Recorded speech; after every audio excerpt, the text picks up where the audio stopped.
এই বিষয়টা একটু আপনি একটু ক্লোজ হন।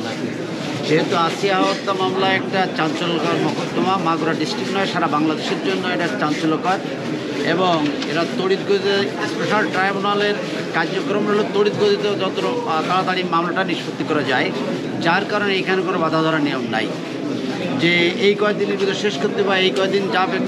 এই জন্য আদালতের উপর এখতিয়ারিরা ডিপেন্ড করে।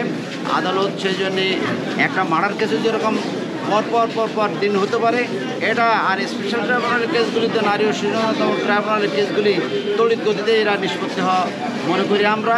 এবং সেখানে স্টেট ডিফেন্স আছে, আমরা প্রশ্নপক্ষের লয়াররা আছি এবং আজকেই ডাক্তারদের যারা সাক্ষী দিয়েছেন তাদের সাক্ষী সমাপ্ত হলো। আগামী করলে হয়তো আসামির পরীক্ষা হবে, 342 ডেট থাকবে। তারা ডিফেন্স উইটনেস দিলে আগামীকাল তারা বলবে যে তারা দোষী কি নির্দোষ। তারা যদি কোনো সাফাই সাক্ষী দিতে চায় তারা কালকেই নির্ধারণ হবে সেটা। আচ্ছা, এই যে এত দ্রুত সময়ের মধ্যে একটা সাক্ষ্য শেষ হলো, এই বিষয়টা মাগুরাবাসী হিসেবে, মাগুরার আইনজীবী হিসেবে আপনি কীভাবে দেখেন? এটা মাগুরার জন্য নয়, সারা বাংলাদেশের আইন সবার জন্য আইনের স্পিডটা হলো যত দ্রুত গতিতেই এই স্পেশাল ট্রাইব্যুনালের কেসগুলি নিষ্পত্তি হয়, এইটাই হলো আইনের বিধান। এটা কোনো নজির না, কারণ যে কোনো মামলায়, এই মামলা বলে না, আসিয়া হত্যা মামলা বলেও না, যে কোনো মামলায় দ্রুত গতিতে নিষ্পত্তি হওয়ার বিধান রয়েছে।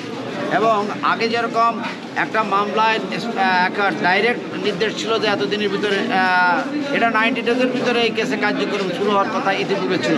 আবার অ্যামেন্ডমেন্ট হয়েছে, অ্যামেন্ডমেন্ট হওয়ার পর এখন তো এই মামলাগুলি যত দ্রুত গতিতেই নিষ্পত্তি করা, শুধু এইটা নয়, যে কোনো মামলায় এরকম ধর্ষণ উইথ মার্ডার বা ধর্ষণ মামলা যত তড়িৎ গতিতে এটা নিষ্পত্তি করা যায়, এটা বিচারকদের উপর অনেক কিছু আদালতের উপর ডিপেন্ড করে এবং প্রশ্নপক্ষের উপর ডিপেন্ড করে। যে আসিয়ায় এই মামলাটা প্রাথমিক অবস্থায় আমরা যখন আসিয়ার মামলাটা বুঝে তখন ছিল রেপ মামলা, কিন্তু টার্ন নিল হলো মার্ডারের। সে যখন মারা গেল তখন এই মামলাটা ট্রাইব্যুনালে যখন একজন ইনভেস্টিগেশন অফিসার 30 ডেজের ভিতরে তিনি চার্জশিট দিয়ে দিতে পারেন। 30 ডেজের ভিতরে চার্জশিট দেওয়ার বিধান রয়েছে এবং উইদিন টাইমের ভিতরে এই চার্জশিটটা উনি দিয়ে দিয়েছেন। আর উইদিন টাইমের ভিতরে এই মামলাটা বিচারে এসছে, বিচারের তড়িৎ গতিতেই এটা বিচার কার্য সমাপ্ত হচ্ছে। এবং আমরা সারা বাংলাদেশ নয়, সারা বিশ্ব আমরা আশা করি যে এটা সবার ক্ষেত্রে এটা ন্যায় বিচার প্রতিষ্ঠিত হবে। এইরকম যাতে নজিরবিহীন কোনো কাণ্ড আর বাংলাদেশের আগামী সপ্তাহে না যুক্তিতর্ক হবে। একজন আসামির তার ডিফেন্স নেওয়ার সুযোগ আছে, যিনি ডিডব্লিউতে সাফাই সাক্ষী দিতে চাইলে সেদিন দেবেন, তিনি দোষী কি নির্দোষী এটা বিজ্ঞ আদালত সরাসরি জিজ্ঞাসা করেন। এবং তার বিরুদ্ধে যত সাক্ষী হয়েছে এই সাক্ষীগুলি সম্পর্কে ওনা বলবে যে আপনার কোনো বক্তব্য আছে কিনা, সেটা আসামি ওপেন কোর্টে দাঁড়ায় বল। আর এখানে ডিফেন্স থেকে একজন লিগ্যাল আমাদের একজন আইনজীবী স্টেট ডিফেন্স হিসাবে তার জেরাও করছে।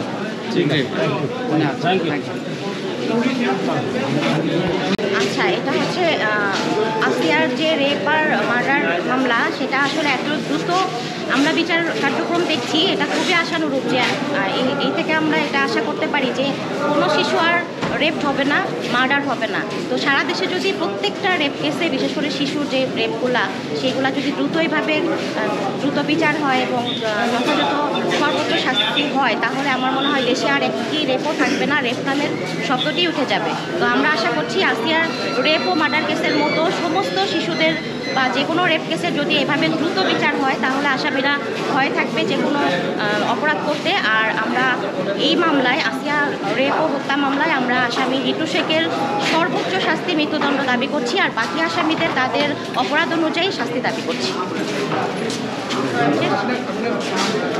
আমি অ্যাডভোকেট চাঁদ সুলতানা, জজ কোর্ট, মাগুরা।